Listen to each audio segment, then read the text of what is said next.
Did you know that you can get any type of drugs in prison? Like any type of drugs, it doesn't matter. There's an unlimited availability of pretty much anything that you could want in there.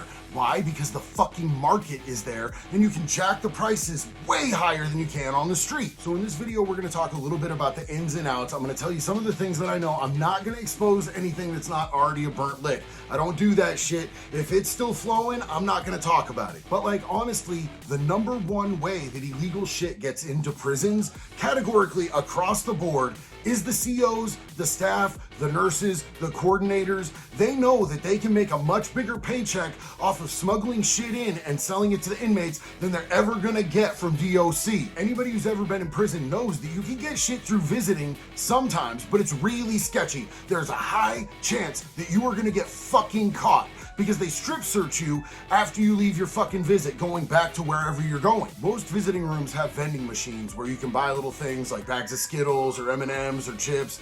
If you make your fucking packages into tiny little balloons, the little colored balloons, and slide them into a bag of M&Ms or a bag of Skittles, the inmate can swallow them and then retrieve them once they get through the fucking strip search. How is that, you ask? They either have to puke it up or they have to shit it out and dig through their fucking shit. Either one sounds really fucking disgusting to me. There used to be ways to get shit through the mail, but they pretty much sealed that up every fucking place in every fucking way that they possibly can. The stamps, used to be able to hide some drugs behind the stamps. The part of the envelope that you lick, they don't fucking let that shit slide anymore. Used to be able to dip your paper in certain substances and it would get through. Pretty much most of the joints nowadays, if you're still getting physical mail, they photocopy a picture of the shit and they hand you the fucking photocopy. You never actually get real fucking mail in a lot of these institutions anymore. During COVID, there were all sorts of lockdowns. There was no fucking visitors coming or going, so it was not anyone else that was bringing shit in except for the fucking staff. Like most places weren't even getting their fucking mail. So it's undeniable and everybody knows categorically that the drugs are coming in through COs, coordinators, that type of shit. Okay, so now you've got your fucking drugs, how you gonna do them? If you're just smoking weed, it's pretty fucking easy, man. You can use Bible pages to roll a joint. You can use the covering, the wrapping that comes on your fucking toilet paper to roll up joints. I mean, it's waxy and shit, but it'll still smoke and it's better than using like fucking notebook paper. Most powders have multiple methods of ingesting, but a lot of people's favorite way is to shoot it up. I've never shot up. I'm fucking scared of needles. Yes, I'm covered in tattoos. Yes, I have piercings, but I'm a little baby back bitch about anything intravenous. Intermuscular doesn't bother me as much, but anything going into a fucking vein is a no-go for me, and I'm not gonna do that shit to get high. Never have, never will.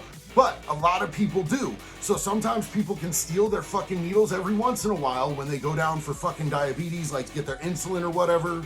COs will bring syringes in. But like, look, man, like when you've got a syringe, it's a fucking high commodity. Like you do not get a lot of them. The availability is fucked. So people will share and use the same syringe over and over and over again. I remember when I was on D Block at OSP, I was in like 3 high and our tier had a fucking communal syringe that people would pass back and forth up and down the tier to be able to get high with. That thing got so much fucking use that people would resharpen it on the fucking cement floor of their fucking cell. It had been used for so long by so many different inmates that there was basically just a nub and there was nothing left there. So somebody decided that they would empty out a chicken bone from one of the chicken meal days and they fucking sharpened down that chicken bone and they were using that to shoot up and they got a gnarly infection and had to go to medical, and we didn't see that dude for a long time after that. I've only done heroin one time in my motherfucking life and it was in prison. It was given to me as a gift from the shot caller from another car for my birthday, bro. Like he gave me this little paper of heroin and I'd never done it before and I was like, fuck, you know what? Like when in Rome, bitch, let's run this shit, right? I was celled up with a tattoo artist from another car and he was running on me and I was like, yo, I got this fucking paper, bro. You wanna split this? And he was like, fuck yeah. So we stuck it in a plastic spoon, hit it with some warm water, stirred it up. I put half of it up my nose, he put half of it up his nose. And the next thing I knew, I was nodded out on the motherfucking bars while I was getting my hand tattooed, and the cop was shaking the fucking bars going, wake up, DeLay, what the fuck's wrong with you? I said, yo, we're making burritos later for my birthday, you want a burrito? And she said, I don't take burritos from fat ass Irish dudes, tighten the fuck up. I liked that CO, she was straight. I kind of saw the rabbit hole with heroin, and I knew how far I could go down, and I never did it again. The shit fucking scared me, and it wasn't really for me. Stimulants are the only thing that's ever really grabbed my ass. My drug of choice was always meth, and I only did meth twice out of the time that I was in prison. Both times were fucking miserable. It turns out I really like to sleep when I'm locked up. It's the only time that I'm not consciously in fucking prison. I was up for fucking days off of tiny amounts of fucking dope. Man, I got bored as fuck, especially late at night when there was nothing going on.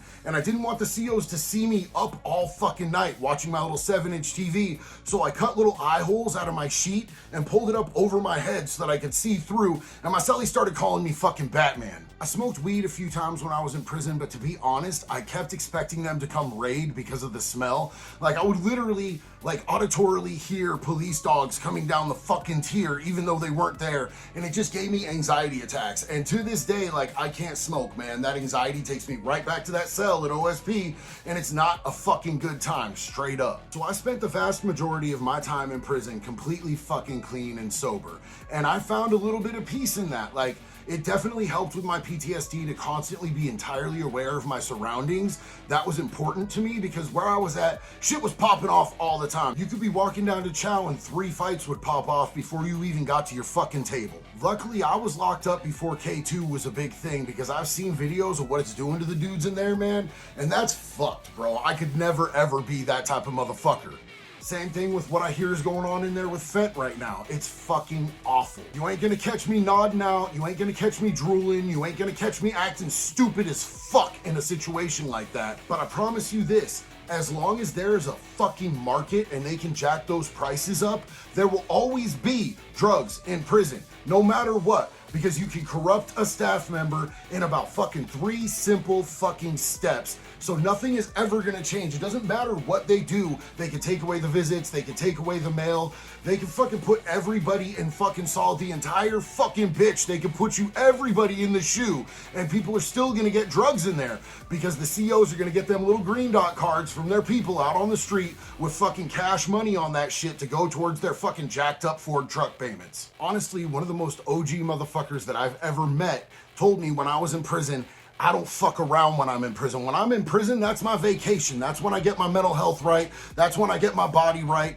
That's when I take a break from all the crazy ass shit that I do in the streets. There's no need to be wilding the fuck out in here. That's what the streets is for. It's too likely you're gonna get hemmed up in here. So for the most part, that was the format that I followed when I was incarcerated. If you have any questions, if you have anything that you want to see me do a video on, if you're just one of those people who says, do the crime, do the time, go ahead and hit my comments, bro. I'm fucking here for it. I'll see you guys on the next one. New video at least every week.